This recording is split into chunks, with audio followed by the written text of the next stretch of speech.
Hey everybody, welcome to the OAGC Coordinator Division. I am Erica Bear from the Midwest Regional ESC, Director of Student Achievement, and today I'm going to take you through our virtual collaboration archives and give you some resources that can help you navigate your first year of gifted coordination. So we're going to get to these pages through mresc.org/gifted, so you might want to go ahead and go there.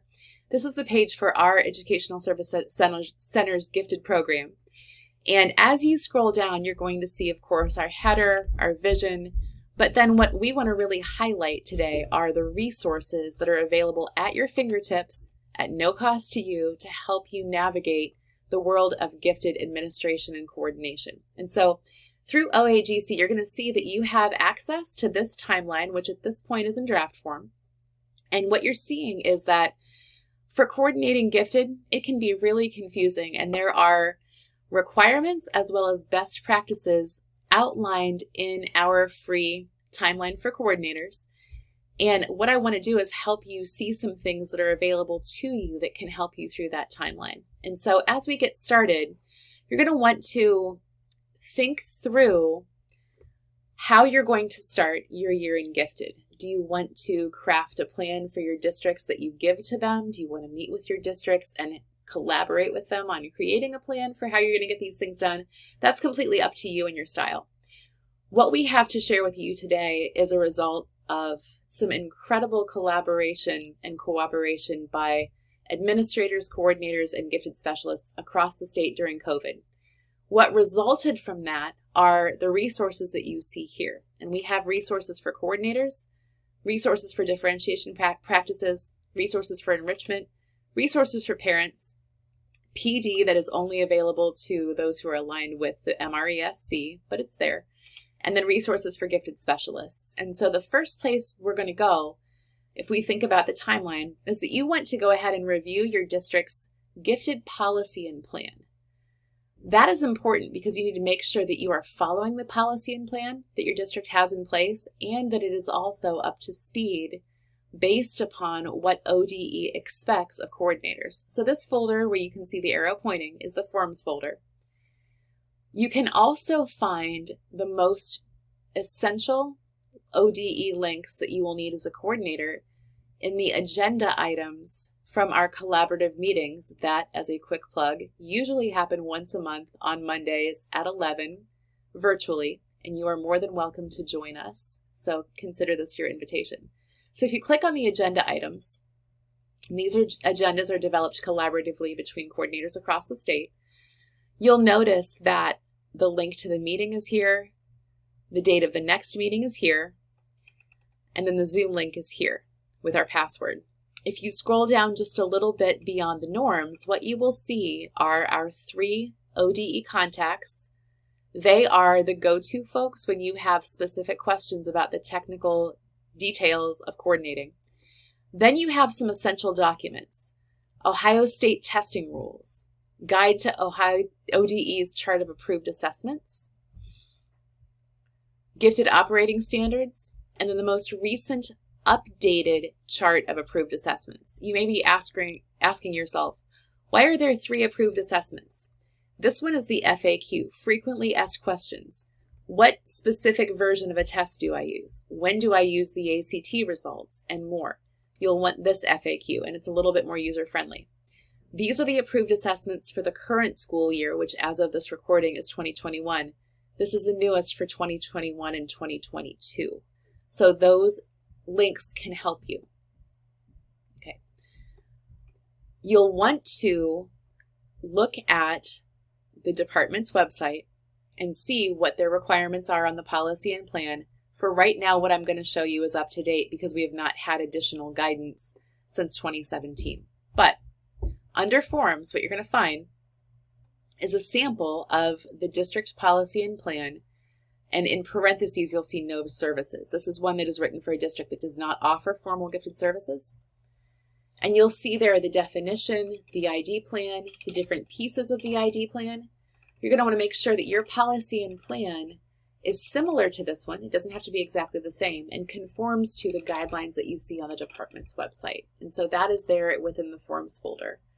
The gifted policy For us at the MRESC, we include the policy and plan together, so all of the items you would need to follow are there. The next thing you're going to want to potentially think about, in addition to a timeline, is the fact that you're going to have testing, whole grade screening, referrals, acceleration referrals, and then retesting for students who hit the specific threshold for gifted reassessment as defined in your policy and plan after a whole grade screening. So what you see in here are some sample letters. This is a blank letter, and if you look at it at the very first page, this is what I often give to the districts, is a checklist for them of what do they need to do for their whole grade screenings. The second page has a sample of a letter with an opt-out that they can use. And obviously I update it every year, but this is an opt-out letter that notifies parents that retesting is happening, whole grade screening is happening, retesting is happening, and they can opt out of reassessment if they would like. They can also notify via email if they do not want their child whole grade screened at all. That's very rare for us, but occasionally that happens. Okay, so those are some of the forms that you might need. Another piece that will then come up very quickly is the written education plan, or the WEP. And those can be interesting and overwhelming at first. They're not really that hard. But what you might find that you need are some resources to help you navigate the WEP. And we have in here, I have not shared the WEP that we use at the MRESC, but some of our colleagues have shared their virtual WEPs and their no service letters in the Google folders.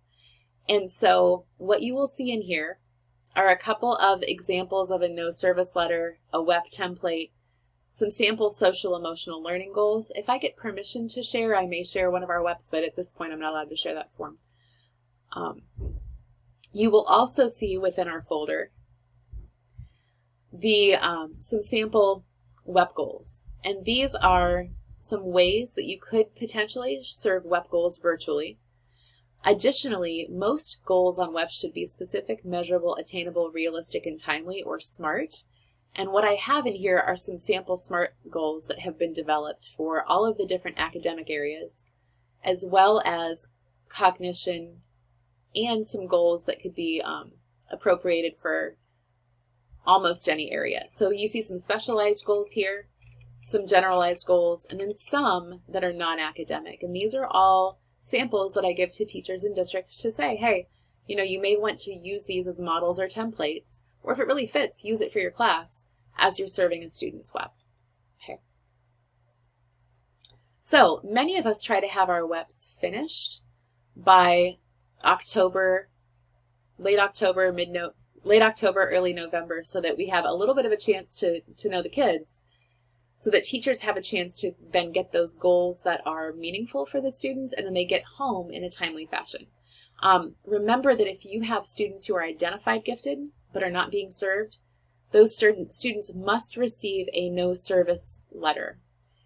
They only receive one letter, and that letter should document which areas of service they are not receiving. They will either get a WEP or a no service letter. They will not get both as of this recording. One of the next folders you may wish to look through has to do with the ODE updates. These are uploaded as they are available from the department, and these are some of the most recent updates that have come from the department on equity, specifics to testing, retesting, EMIS, and all of those different facets that you might need to understand while you're coordinating. So you might want to check the folder for those most recent updates. Then you will see the resources folder, and these are resources that you can use throughout the year as you're coordinating. And what you're going to see are some book lists. You're going to see some social emotional links that you can use to help when you have students, families, parents, even teachers who might need some information on some of the social emotional issues that gifted students and or their families are struggling with. Lots and lots and lots of links of just great resources in general, professional development, book lists, things like that. These are just incredible. Podcasts about gifted information, gifted summer camps that were last year virtual, and many of those are still available. You will also then see some ideas for professional development that you might want to use with your districts and or your teachers, and many of these are free, not all of them. These are the reset and restart guidelines for COVID. If your district is still navigating from virtual to in-person, these might be helpful for you as well. Additionally, what you'll see in here, we often have quite a few questions on testing. And as I mentioned, there's the FAQ and the agenda items that can be very helpful. But we have had some additional testing questions come up as we have discussed as a group. Some of them are around the ACT and what are cutoffs for giftedness. These are the national norms for this school year. Cutoff scores for the COGAT and the NNAT. Those are often used by many of us. And then some cutoff scores and information for iReady. So those are in the testing folder. As we continue with the timeline, hopefully in October, November, you have begun that first round of whole grade screening, started some retesting. You will also want to start collecting your EMIS data and work with your EMIS coordinator to get that in a format that works for you. I don't have a sample in here, but what our ESC uses with all of our districts are some pretty specific Google spreadsheets that have specific headings. If that's something that you do not have and are not sure how to start with, feel free to reach out to me or to one of the others who are part of the coordinator division. We'd be happy to help you. You will probably want to do some analysis of the district report card and to just see how students are developing, how they're growing. You will also want to continue thinking through visual performing arts students, nominations, how you're going to do that. We do not have forms in here for that, but those are pieces that need to be on your radar. In addition to what I have just shown you, if you go back to the mresc.org gifted page, there are other amazing activities and ideas that have come together through our collaboration across the state. One of those are some practices in differentiation that could be helpful to you and or your teachers. Another resource that is available at your fingertips are some enrichment and activities that you could easily share across your districts or with others. Additionally, there are resources for parents as well as resources for gifted intervention specialists. And one of the resources for gifted specialists that I want to highlight is this collaboration list. We have some gifted specialists from across the state who would like to collaborate together with others virtually. And so what you'll see here are lists of teachers who would like to work with you or your GISs.